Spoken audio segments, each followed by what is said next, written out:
While my mother was fighting for her life in the ICU, my husband was nowhere to be found. He and his family didn't want to visit her. Instead, he sent me a text message. "Send me $15,000 for my sister's wedding and my mother's vacation." He thought I would cry. I smiled, sent him $50, and then I froze all his assets. Before the story begins, please write in the comments section which state or city you are tuning in from.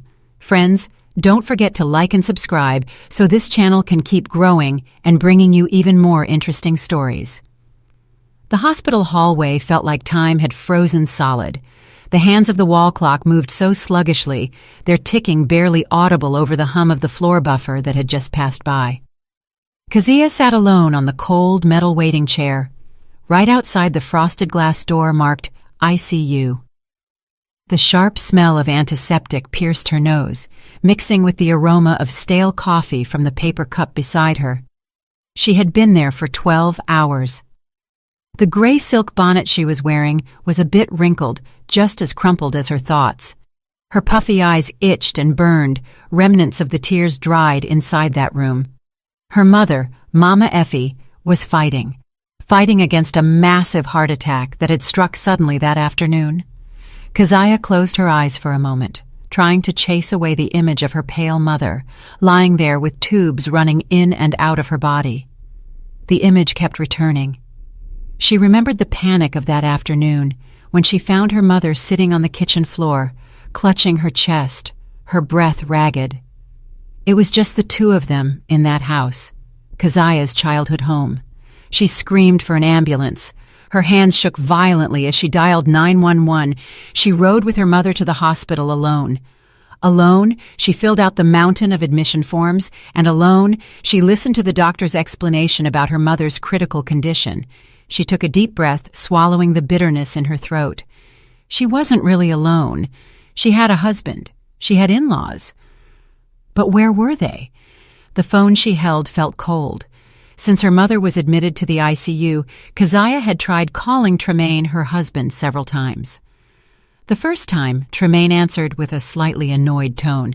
"What's up, Kez? I'm super busy. I'm checking out the venue with Serafina for the decor."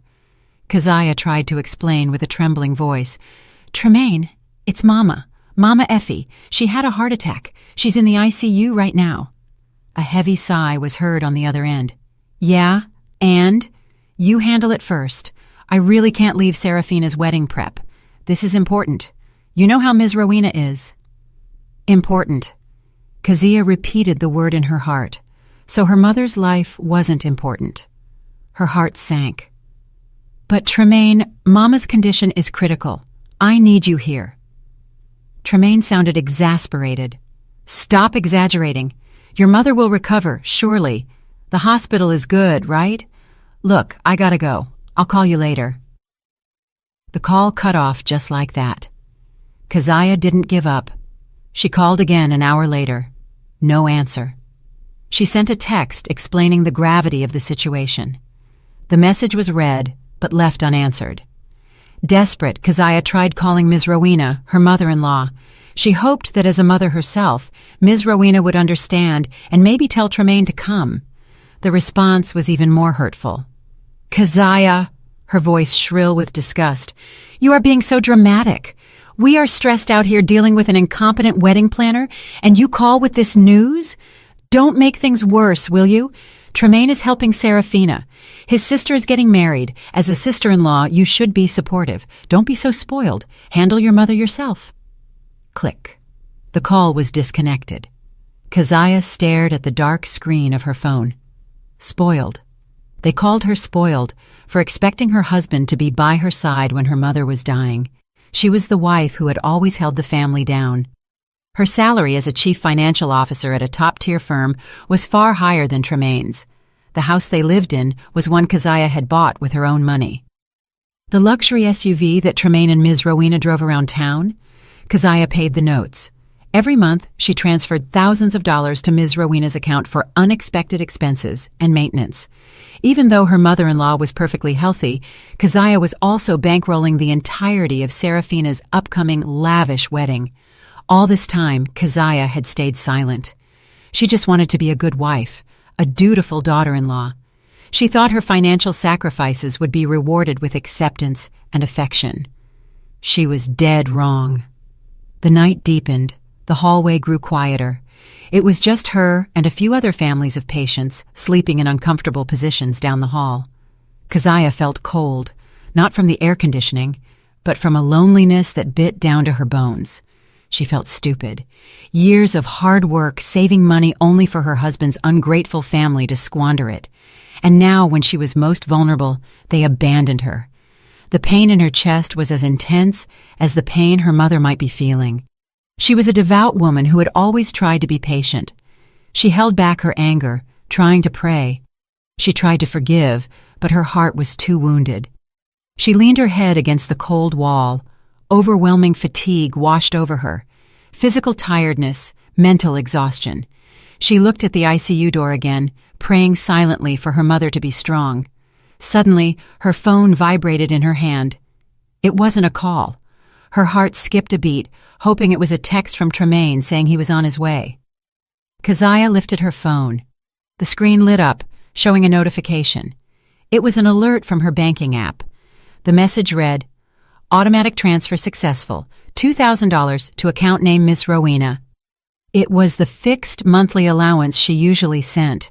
The money went out exactly on the first of the month, automatically, regardless of the situation. Keziah stared at the numbers, money she could have used to boost her mother's treatment costs if needed. Money that had just landed in the account of a woman who, hours earlier, had told her, "Don't be spoiled." Something inside Keziah snapped. Her patience, which until now had been like a bottomless well, had hit rock bottom. She didn't cry anymore. Her eyes, which had burned before, now felt cold.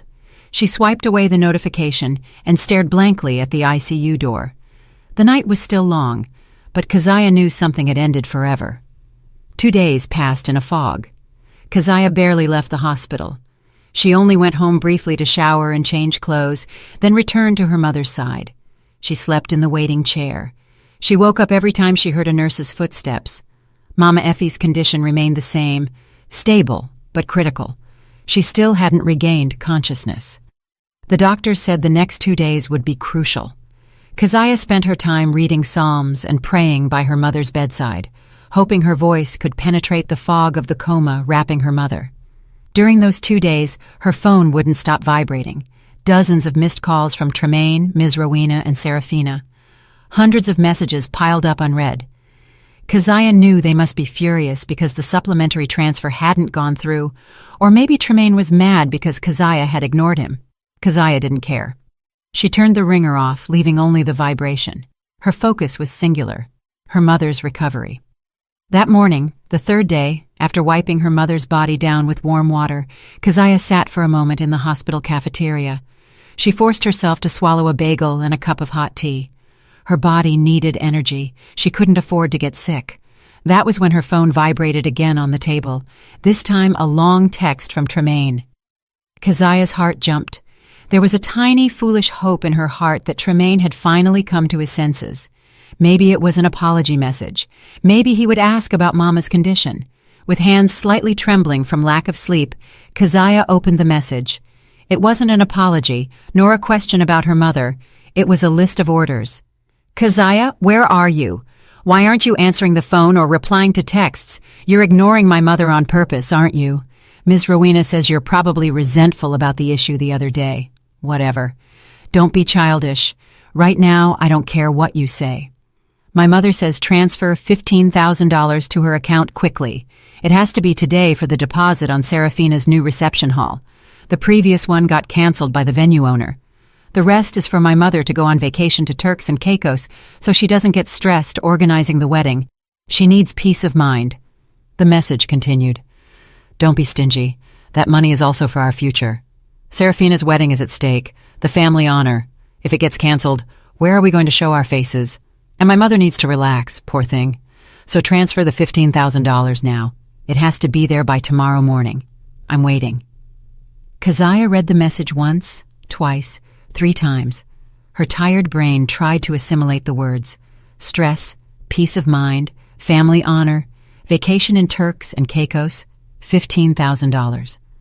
Upstairs, in the same building, a few floors above this cafeteria, her mother was fighting between life and death, and neither her husband nor her husband's family had asked about it even once. They only cared about the party, the money, and the vacation. Suddenly, Keziah felt something strange. A dry, raspy laugh escaped her lips. At first soft, then louder. Some customers in the cafeteria turned to look at her strangely. A woman in a head wrap laughing alone in a hospital cafeteria. Keziah didn't care. She laughed until tears came out. But they weren't tears of sadness. They were tears of rage that had reached their peak. Who did they think she was? An ATM with no feelings? A cash cow that could be milked at any moment? They thought she would obey, that she would transfer that amount of money while weeping, too busy with her mother to fight back. Keziah's laughter stopped abruptly. Her pale face had now hardened. Her gaze was cold and piercing. Everything became crystal clear. The fog in her head vanished, replaced by a burning determination. For years she had been patient because she thought it was her duty. Now she realized it was stupidity. She picked up her phone. The cracked screen corner seemed to reflect her marriage. She remembered the $15,000. It was the emergency fund she kept in her personal investment account, money she had saved over years for a dire situation. And this, Keziah thought, was an emergency to save herself. With steady fingers that no longer trembled, Keziah opened her banking app. She didn't open her investment account. She opened her main checking account, where the balance was low because she had just used it for the deposit on her mother's hospital expenses. She pressed the transfer menu, entered Tremaine's account number, a number she knew by heart. Then she typed the amount, not $15,000. She typed $50. Her finger paused for a moment over the send button. This was it. This was her line in the sand. After pressing this, there would be no going back. She would no longer be the obedient Keziah. She would no longer be the stupid Keziah. She pressed the button hard. Transfer successful. Then she went to the messaging app, opened Tremaine's long message, scrolled to the reply section, and typed a short, clear, and concise response. "This is for you to buy some minutes for your phone. Don't call me again." She hit send. 2 blue checks. Red. Immediately her phone rang violently. Tremaine's name appeared on the screen. Keziah looked at the call, let it ring until it stopped on its own, and rang again. Her mother-in-law's name appeared. She left it. Then Serafina. She left it. Keziah pressed the silence button on the side of her phone. Then she searched for her lawyer's contact, the family lawyer who had handled her father's estate. She smiled, a cold, calculating smile. A grand plan began to take shape in her mind, a plan to teach them a lesson. The explosion didn't take long. Less than 30 seconds after the message, "This is for you to buy some minutes," was sent. Keziah's phone screen lit up like a Christmas tree in the middle of a storm. Incoming call from Tremaine. Keziah looked at her husband's smiling photo on the screen, a smile that now looked fake and repulsive. She let the call ring, ring, and ring until it finally died out and turned into a missed call notification. A minute later, a text came in, this time full of capital letters. "Are you speaking in tongues? Are you insulting me?" Keziah didn't reply. She was walking back to the ICU waiting room. Her steps were firm. Next message. "Quick, transfer the $15K now. I'm not joking, Keziah. My mother is going to be very angry." Then another call, this time from her mother-in-law. Keziah let it ring, followed by a call from Serafina. She ignored that too. Her phone vibrated endlessly in her hand. The vibration felt like a buzz of distant rage, but strangely, it didn't scare her. It made her feel stronger. Voicemails started rolling in. Keziah didn't need to listen to them to know their content. She could imagine Ms. Rowena's shrill voice cursing her, calling her a disloyal wife, ungrateful, stingy, and all the names she previously only dared to say behind her back. She imagined Serafina whining, probably blaming her if her dream wedding failed, and Tremaine, her husband, probably panicking, cornered between the demands of his mother and sister, and now realizing his cash source was rebelling. Keziah sat back down on the cold metal chair. She opened her photo gallery, looking at a picture of her mother smiling while they had lunch together a month ago. A sincere smile that contrasted so sharply with the sly smiles of her husband's family. All this time, Keziah had worked hard, using her faith as a reminder to always be patient and do good. She thought her patience was a virtue, but she had forgotten something. One is also taught not to allow oneself to be oppressed. She had forgotten that kindness misused was stupidity. Her phone vibrated again. New message from Tremaine. Okay, you're mad about your mom, right? I'm sorry. Now send the money and then I'll come visit your mother. I promise. Promise? A word that sounded so cheap. Keziah pressed the silence button on the side of her phone again. Not just the ringtone. She turned off the vibration too. She needed quiet to take the next step. She could no longer be bothered by the whining of these parasites. She searched for a name in her contacts, a name she hadn't called in a long time, but always kept for emergencies. Attorney Sterling. Mr. Sterling was an old friend of her late father, the lawyer who helped her manage all the inheritance and assets her father left before she married Tremaine. Keziah took her phone to a quieter corner of the hallway, near a window overlooking the hospital garden. She took a deep breath, then pressed the call button. Hello, good morning. Sterling speaking. A deep voice greeted on the other end. Good morning, Attorney Sterling. It's Keziah, she said. Her voice sounded calm, flat, and cold. Even she was surprised at how calm she was. Keziah, how are you, child? It's rare for you to call so early. I hope it's good news. There was a paternal tone in Mr. Sterling's voice. My news is in the process of becoming good, sir, but my mother is in the ICU, Keziah said frankly. I'm sorry, I don't have much time for small talk. I need your legal help immediately. Mr. Sterling's tone turned serious instantly. Of course, Keziah. Tell me what you need. Anything. I want you to freeze all joint accounts in my name and my husband Tremaine's. Done, said Sterling without pause. Joint accounts. Fine, that can be arranged. Most of the assets are in your name, right? Not most, sir. All. Tremaine never put a dime in there. I understand, said Mr. Sterling. Second, Keziah continued, her eyes fixed on the garden outside, I want you to stop all automatic or standing transfer instructions from all my personal accounts, especially to accounts in Tremaine's name, Ms. Rowena's name, and Seraphina's name, his sister. I want them stopped as of this very moment. Fine, that's easy. I'll process it. Keziah breathed. This is the most important part. Third, please verify the house Tremaine and I are living in now on Royal Oak Drive. It is 100% in my name, correct? Pure inheritance from my father, not marital property. A pause was heard. Maybe Mr. Sterling was checking data on his computer. Correct, Keziah. The deed is purely in the name of Keziah, daughter of John, obtained before the marriage. Your partner has no right to a single dollar from that house. Perfect, Keziah hissed. I want you to handle the sale immediately. Starting today, put up the listing. Contact the real estate agents. I want that house sold. This time, Mr. Sterling stayed silent for longer. Keziah, this is a very big step. Are you sure? I am sure, sir, Keziah interrupted. I am very sure. I have sheltered a family of parasites for too long in the house my father left me. It's time to clean up. Keziah couldn't see it, but in his elegant office, Mr. Sterling smiled slightly, a smile of satisfaction. He had known Keziah for a long time. He knew how good this girl was and had also suspected for a long time how she was being used by her husband's family. I have been waiting for this instruction for a long time, Ms. Keziah, Mr. Sterling said. His tone returned to professional, but with a hint of support. I suspected this day would come. Your father would be proud that you're finally taking a stand. Anything else? Keziah went blank for a moment. Anything else? Yes. The car my husband drives, and the car Ms. Rowena uses. Whose name is on my mother-in-law's car? Who pays the notes? Keziah smiled, a very cold smile. You're right.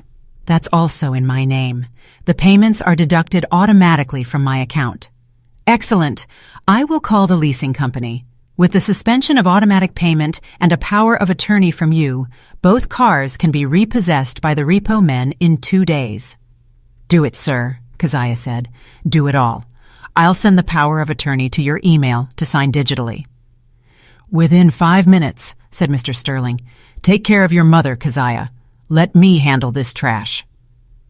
The call cut off. Keziah felt her shoulders, tense for years, finally relax a little. She went back to the waiting room, looked at her phone.